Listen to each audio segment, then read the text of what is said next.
Good afternoon, my little cookie crumbs. It is I, Bella Rose, or Bella, or just Rose, whatever you see fit. Welcome back to another episode of Hell's Bells and Panther Tracks. Guys, I cannot tell you how much it means to me that the story is loved and getting so popular so quick. My goodness. But here we go, on to the next part. If you guys want more of this series, please hit me up with those likes. Comment if you desire, subscribe if you desire. I'm not going to force you. But here we go, on to the next part. Cub! The panther cried out as she saw Yuzuku collapse to the ground, his back bloody and a mess. She looked over to the blonde-haired, red-eyed boy and roared at him. She stood over her cub's body and snarled fiercely. She let out another menacing roar, warning him and the other two boys to back the frick off. Luckily for her, the other two boys had ran the first time she roared. They weren't about to mess with a gigantic panther, nuh-uh.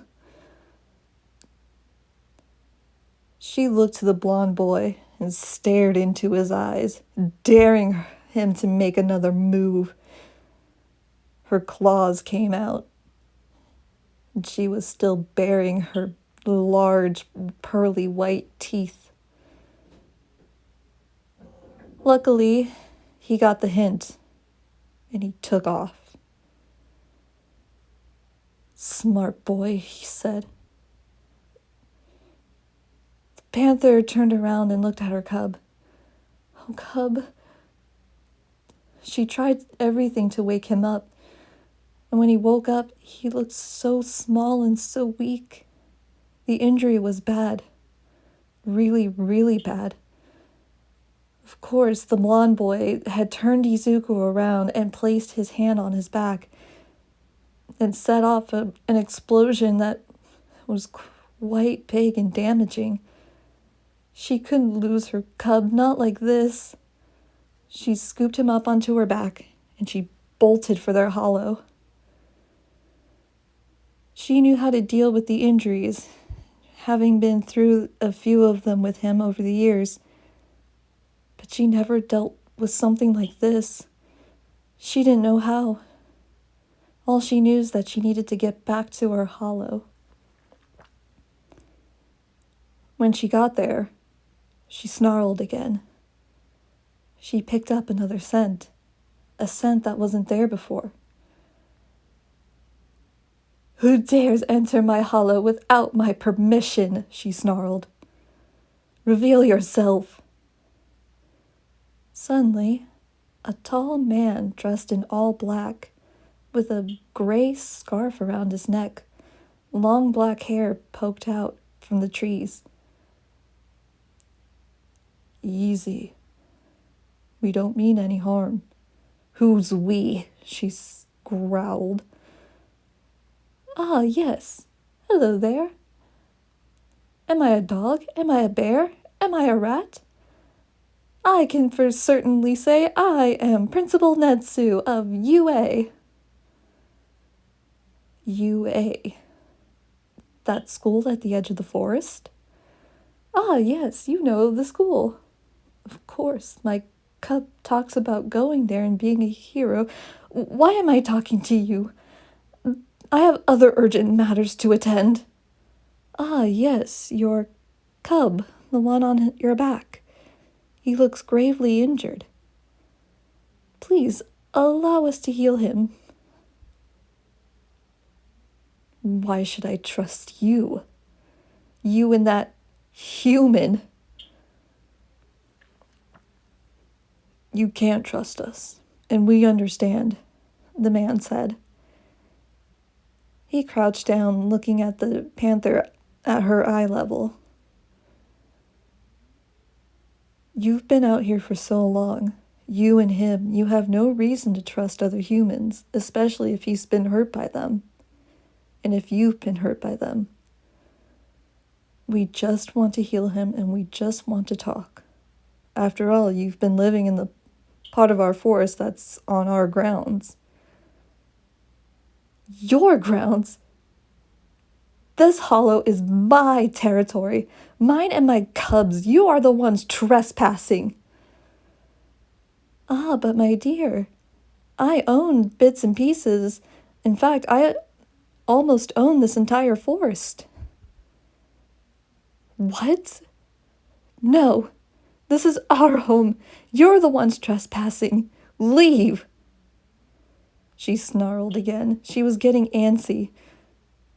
They saw this and knew that if she got any antsier, she could attack. They had to get the boy somewhere safe. He wasn't looking too well. His back was a bloody, burnt mess. There was blood dripping everywhere. He was pale, growing ashen, and it looked like he was barely breathing. My dear sweet Panther, we must get your cub to safety. He doesn't look nor does he sound good. The panther turned her head to try and see Zuko, and they were right. She could feel his labored breathing.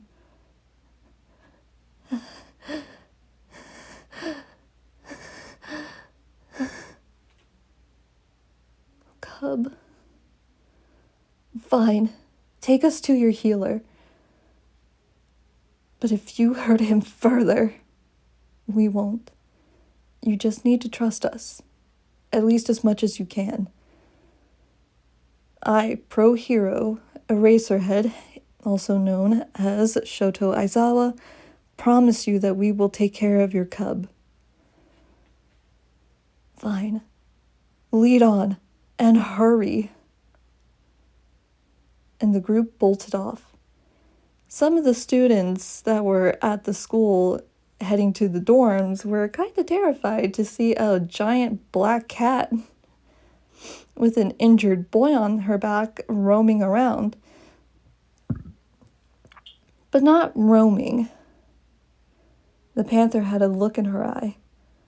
A look that said, "Come near me and my cub, and I will gouge out your eyes."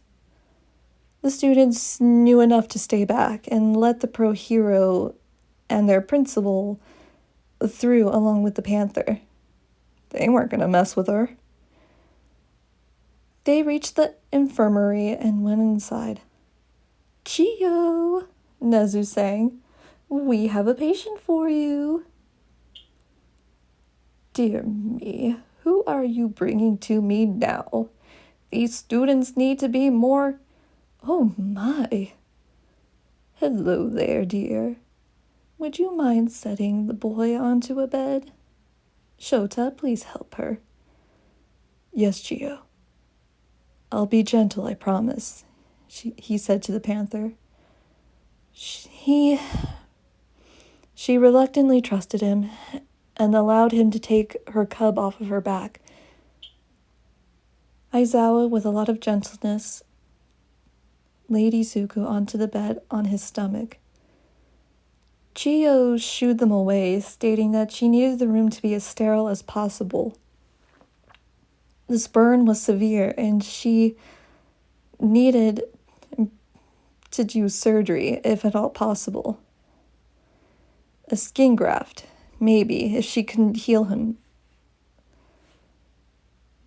She looked to the panther and promised her cub would be fine. But she really did need the environment to be as sterilized as possible. The panther reluctantly nodded and went outside with the man in the weird-looking thing. She sat outside the door as if she were guarding it, listening and waiting for any news about her cub. The man leaned against the wall, right up next to her, while the dog, rat, bear thing vanished down the hallway, promising to come back to check on the boy later, that he had some other matters to attend to first. The man just waved him off and there they've been for a while. What felt like days may have only just been a few hours. The man tried to strike a conversation with the panther, but the panther wasn't listening. She was too focused on listening out for her cub.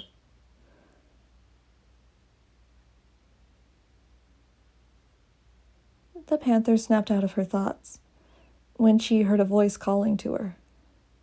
"I'm sorry. What were you saying?" She looked to the man. "I was just asking you about the boy and how you met him." "He was much smaller than he was when I met him," she said. "He was a much smaller cub. Very, very small. If I had to guess, I'd say he was no more than 2 years in your human years." 2 years old? "He was abandoned. He told me that his mommy left him in the alleyway, that his daddy was loud and scary. I figured his dad was abusive, and his mother abandoned him to protect him." "It made sense," she said. Aizawa agreed to that. It made logical sense. A mother abandoning her child for their safety from an abusive partner. It made all the sense in the world. "So you took him in and you raised him?" "Oh, yes. He was such a wonderful cub. I taught him how to hunt, how to fish, and my cub was like, well, he was like me, a panther. He got so great at hunting and all of that I decided to help him train to be the first quirkless hero." "Quirkless? Now that you know the truth, don't you dare." "I wouldn't." "Huh?" "Quirks aren't everything. They're only tools. I don't care if he's quirkless or not. I just care that he's getting help." "You're a strange human. Every human that I've met only wanted to hurt him, and they did. You're the first one that I've met that hasn't tried to do anything." "As I've said, quirks are merely tools. It matters not to me whether he's quirkless or not. And if he believes he can be a hero, then he can be. I'll see to it that he becomes a hero." Aizawa, was it? Shoto Aizawa? "You have my permission to train my cub and to make him into the greatest underground hero this world has ever seen." "Underground?" "We panthers are stealthy. I taught Izuku how to quietly hunt.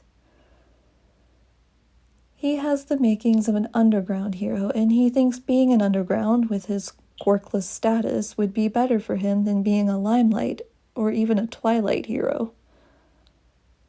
"Yes, you have a point. Underground heroics is much safer and would be safer for him.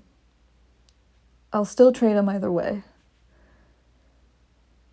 After he's healed, I'll see where his training or hunting and his stealth hunting and training has gotten him.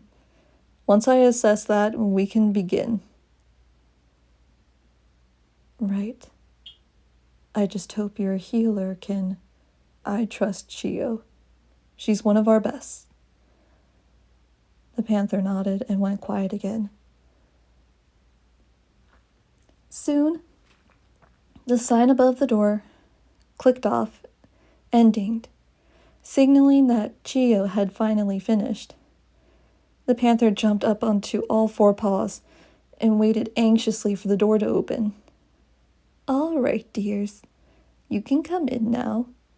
I'm finished. It was a long procedure, but I've managed to heal what I could first. He still needed a skin graft after all of that, and he's taking to it well. Oh, cub. Oh, my sweet little cub, she said, nuzzling his forehead. I'm so sorry. I couldn't protect you as well as I thought I could. Oh, my sweet boy, I swore. You did your best. Yes, and as I've told Izuku throughout the years, your best is enough. But I'm his mother. Mothers are supposed to protect their cubs. And you protected him the best you could, dearie. You can't save him from everything. And besides, if you would have hurt another human, you would have been captured. You would have been thrown into a cage, and who else knows? You could have even been euthanized. Euthanized? You humans do such a barbaric thing to animals? Now, my dear, euthanization is a mercy for sick animals. We don't euthanize without any reason. I see. As long as it's humane and not... No, dearie, no. My cub,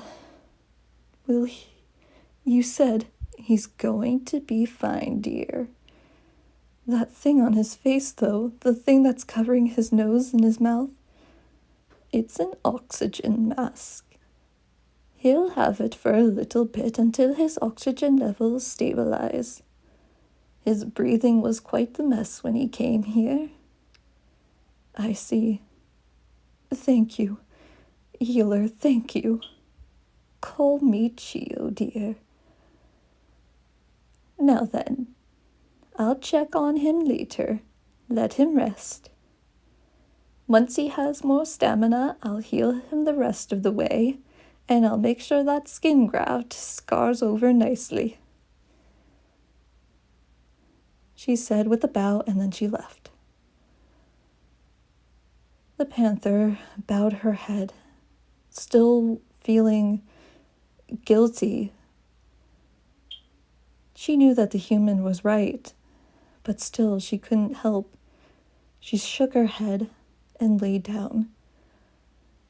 She could do nothing for the moment. Izuku was peacefully sleeping after all. So she decided to get some rest as well. Shota watched the poor cub as she laid... The poor panther. He watched as the poor panther laid down and closed her eyes. It must have been difficult to see her cub like that.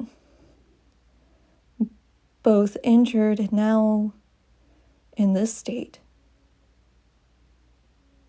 She needed the rest, and he would let her.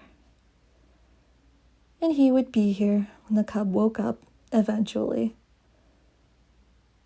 And the cub did wake up.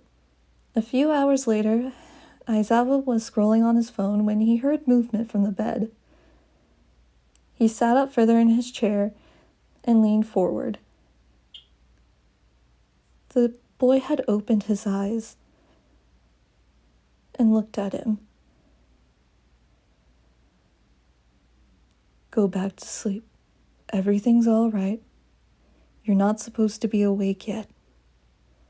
The boy was confused and was looking around for someone. He spotted something black on the floor, and the boy gave a sigh of relief. He fell right back to sleep, knowing his mother hadn't been taken from him. Aizawa sighed, and when the boy fell back to sleep, "You're safe now. Don't you worry," Aizawa said. He turned his attention back to his phone and settled in for a long night. Ooh, boy. And that's the third episode of Hell's Bells and Panther Tracks. I hope you guys enjoyed. And now we'll be giving this story a short break while I get a new story started. And while I get the next 2 or 3 episodes of Villain's Prince going, and then we will return to this story in no time. I love you guys. Do good, be safe. See you next time.